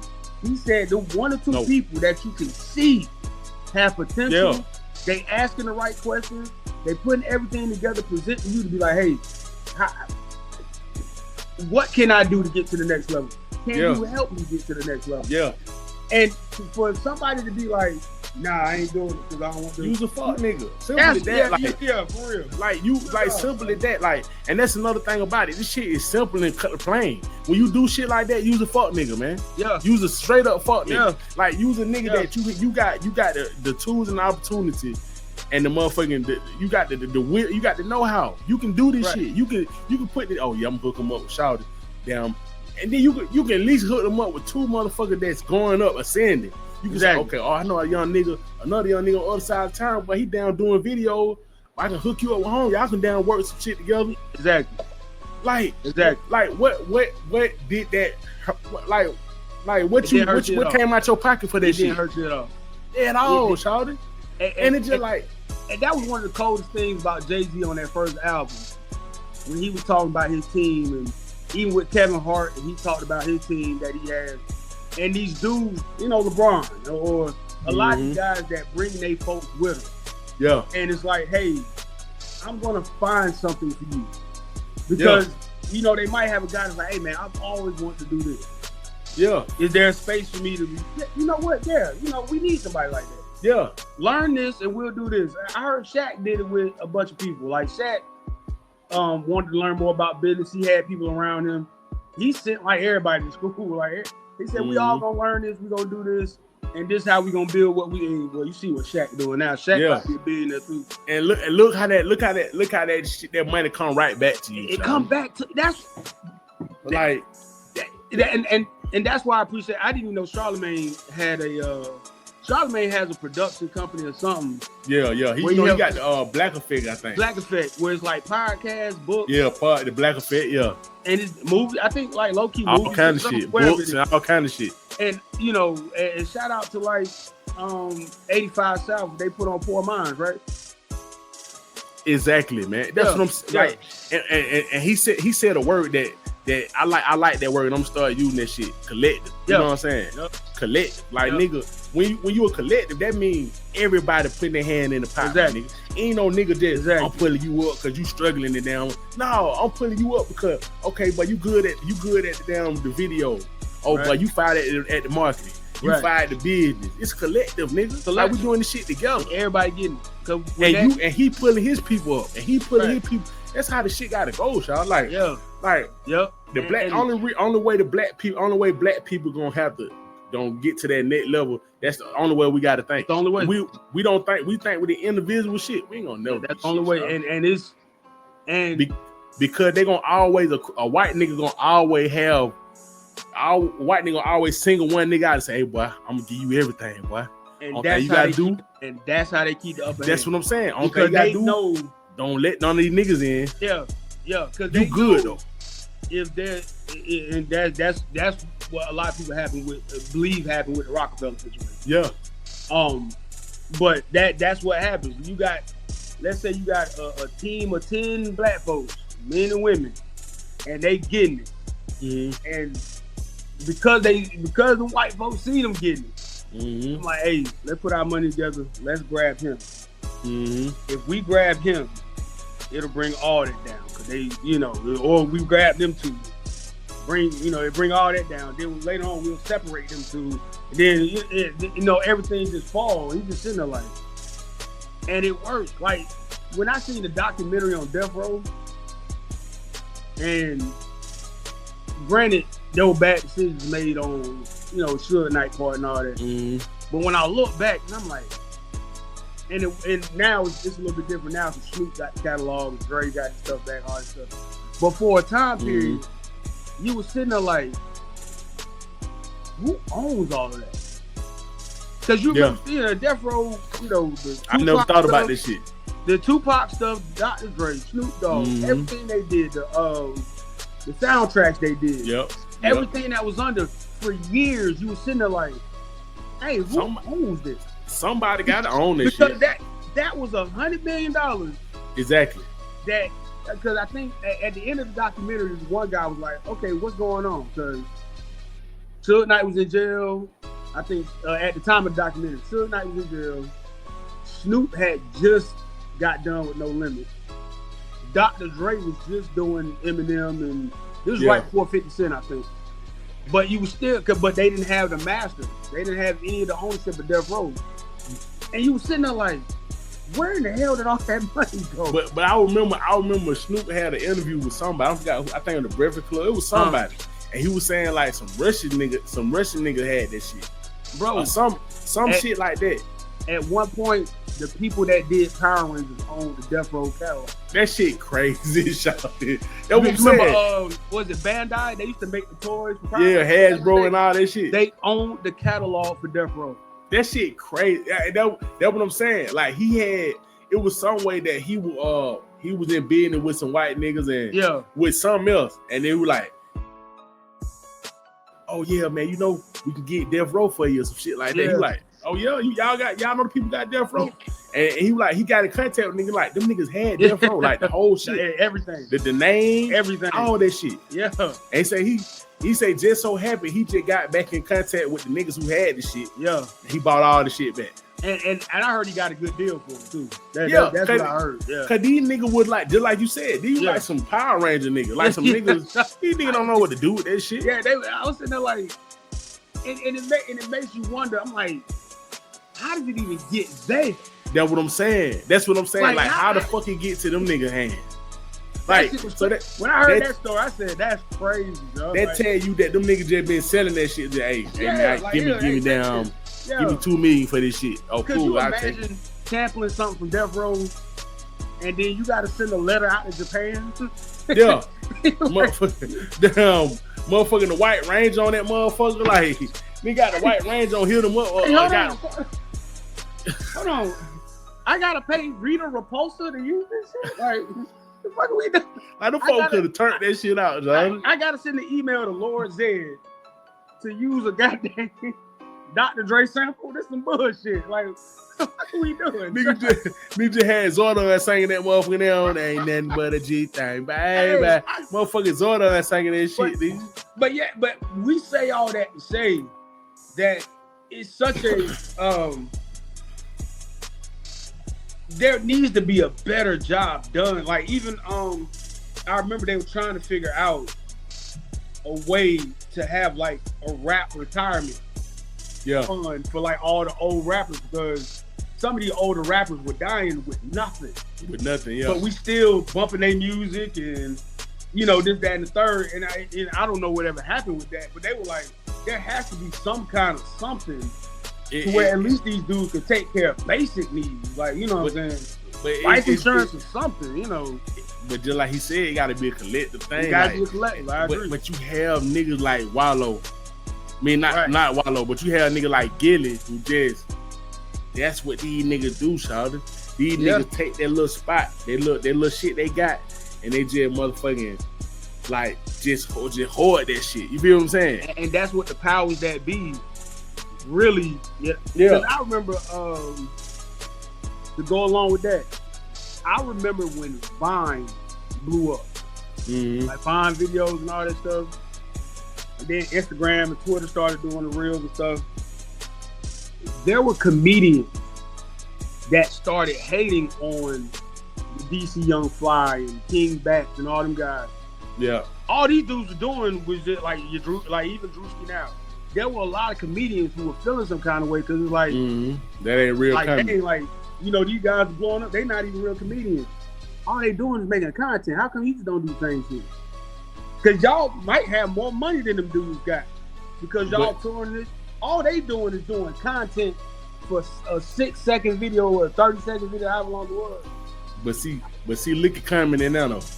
Exactly. Look at coming in now. Like, exactly. But it was just a new way. They're the same thing with the streaming shit. Yeah. Like the streaming shit first came out, niggas just were like, man, I ain't doing that shit. Like niggas don't, you know what I'm saying? But now look at it. Everybody doing this shit. You feel what I'm saying? Everybody is sitting in their room, cutting the camera on. But see, this is what I'm saying about this shit. Just like we said, the collective. Just cause the streaming shit popping off, that don't mean you abandon podcasts and all that shit. Right. If this your thing, work your move, nigga. That's what I'm saying about this shit. Right, because you got to work your move, Shawty. Because there's always going to be, to me, there's always room. I think the issue a lot of people have is, well, this is not going to be as big as this. So the fuck what? But you don't. But on what scale though, Shawty? Exactly. Everybody ain't got the same scale, my exactly. nigga. Like that's what I'm like it's just like, well, like, this over here is doing this thing over here. They handing out $30 million checks. Well, what you doing over there is handing out $3 million checks. The fuck they got to do with me? What difference do it make? But if he got a $30 million check and I got a $3 million check, nigga, why I can't motherfucking damn applaud my $3 million and applaud his $30 million? Home spanking them folks. Yeah, much love, nigga. Like what the fuck? I'm like, so you know what I'm saying? That, like, I think Grits and Ed podcast. Let me see, Grits and Ed podcast. I think Home is the new face of podcast right there to me. Yeah. You know what I'm saying? Like, I think Home really done changed their podcast shit to now nigga gotta really say something on this motherfucker. Yeah, and it's gonna get to that point. I think he done open the door for that shit. I think now niggas gotta, he done show a nigga like now you can motherfucking get on that motherfucking and actually say some shit that really means some shit other than man, women down motherfucking do women gotta bring something to the table? What they gotta bring to the table? What, damn, men gotta damn be a provider? Like that little bullshit right there, that little 5-year run on that bullshit is over. I think that shit over. And because I'm seeing it more. Matter of fact, I asked a couple of people I know. I'm like, hey, what would you know? Because people, if you ask the average person, they hate podcasts. They like, everybody be talking. So initially when we started, I was like, we can't do this because if we go this route, granted, we'll not saying we wouldn't get any fans doing it, but I've already seen when we touch on certain topics, the kind of people that come in is like, I don't want to do this all the time. Like, no. Speaking on certain things, especially when there's more in-depth themes to it, to a certain situation. That's different. But just on the surface stuff of just being women haters, and I don't want to do that. I don't want to do that. Like, no. But and to me, it's weird to have podcasts where you have women that hate men and men that hate women. I just think it's weird after a while. Like, y'all really living off of this. I love the comment that we had on one video where I forgot what we were talking about. We were talking about something. We were talking about, and the nigga said, man, I love how y'all boys turned that shit from y'all started with what the woman did, and then you flipped it around to put everybody accountable for their ex. Yep. And I said that, and in my head, I'm saying like, that's all we want to do. That's all we want to do. We call this shit right down the middle, y'all. Like, we call it down the middle. We balance. I said it from the first podcast. We all fucked up. Yeah. Everybody got skeletons in their closet. Everybody got stuff they do wrong, bad. You know what I'm saying? But I want to put it out there like, we all fucked up. I love women. Yeah, I'm never gonna motherfucking right. No. I'm never gonna hide that shit. And for the most part, we try to call out individuals. Exactly. And I wish more people would do that. Exactly. I wish more. I wish more women would get on the podcast and say this particular dude did this to me. I wish more men would get on the podcast and say, yeah, this woman over here did this, instead of saying, well, you know, all women. Well, you know, I was like, because that shit made too much money, Charlotte. It that shit right there, that all women shit made too much money. Oh, it do. They can't stop. They and can't stop, then you get to the point where you can't stop, Charlotte. It's Cause you're like, now the niggas you in business with, like, nah, you gotta keep that shit going, Charlotte. And they can't stop it. No, you gotta keep that bullshit going. Like, it's just crazy, but yeah, the collective of black people, us, it has to get better, because we have to, child. And in a weird way, I'm happy Gillie said it on camera. Yeah, because now it's like we've always known that there were the gatekeepers and all that, but to hear somebody high up actually say, "Oh, I don't want nobody coming up here with me," it's like that shit is disgusting, man. Appreciate that shit is fucking disgusting. Yeah. So like to hear a nigga say that shit with like, just to hear a nigga say that shit, and you ain't gotta assume that shit, you ain't gotta interpret that shit or decipher that shit. That shit disgusting to me, Shaw. Like, it's horrible. And I used to love them nigga podcast, but it's just like, once you do shit like that, I can't unsee that shit. Because now we understand the place you coming from when you have exactly, man. Like, you know, and you ain't nothing like me. I can't. Yeah. Shout out to Wallow. I still like Wallow, but it's just like, that shit right there. I seen when you seen Wallow real quiet on the shit. I want to know what he had to say about that. But it's just like, prime example. I remember I was coaching soccer, right? And there was this kid who was well beyond his years, talent-wise. Mm-hmm. And I'm sitting, I'm just looking, and I'm just like, he could be amazing. You know what I'm saying? Yeah. And of course, there was a part of me that was like, let me keep him for as long as I can.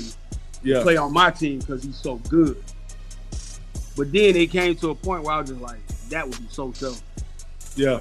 That would just be selfish as hell, because I'd be doing that for me. Yeah. Instead of doing him a favor. Yeah. And after a while, like, I gave his mom numbers to like every, well-known youth soccer organization, in the area, because I'm just like, just pick one and let him go try out, because he's too good to be here. You know what I'm saying? Yeah. And it was like, of course I wanted to keep him because he's just that amazing. And we would go play games. People like, hey man, who was that? Who was that? But after a while, I was just like, what kind of person would I be? Yeah, like to keep him like that. You know what I'm saying? That's like what I'm saying. Like, I'd be so wrong to keep him. I when I tell you, I like, his mom was like, I don't know what it. I said, here's this one number. If that don't work, they'll send you here. This that.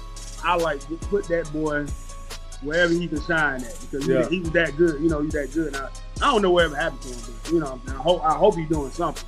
But it was just like, but it's little stuff like that where it's just like, if you see somebody that can be bigger than where they at, put them in that position, man. Don't. It's so lame to be like, niggas somebody man. That's horrible, man. But just like I said, just like nigga told me, that's what you would expect. But these niggas don't expect the same. These niggas don't feel the same way. And I'm like, I understand that, but I can't go past my morals or whatever they call that shit. Yeah. And not say that shit ain't lame. That shit lame, man. It's so simple as that. I don't care what nobody say. And more and more, that's the tough thing about getting older as a man. Is like, you starting to see this stuff. Like, you starting to see, and not like they haven't, like, been seeing it, but it's just like, dang, like, y'all don't even see nothing wrong with it. Like, you know what I'm saying? Like that. But that's what I'm saying, y'all. It just like, and it got to the point where they let this shit slide and be cool for so long that it just like, now when a nigga say, hey man, that shit lame.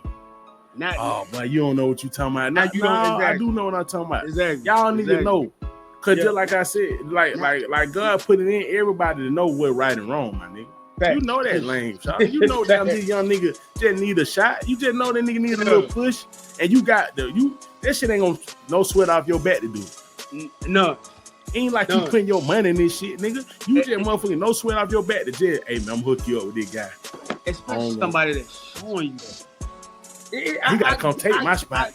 I understand it if somebody you just like if somebody's not showing you nothing at all, you just like, man, I don't know. I get it. That's a whole nother thing. Yeah, but somebody who's showing you, or they have the talent, or they have you see it, the drive, and you see it, and you still like, and you can make the man life easier, y'all. Yeah, right. You can make the road way less easy than that. It's crazy, bro. It's crazy.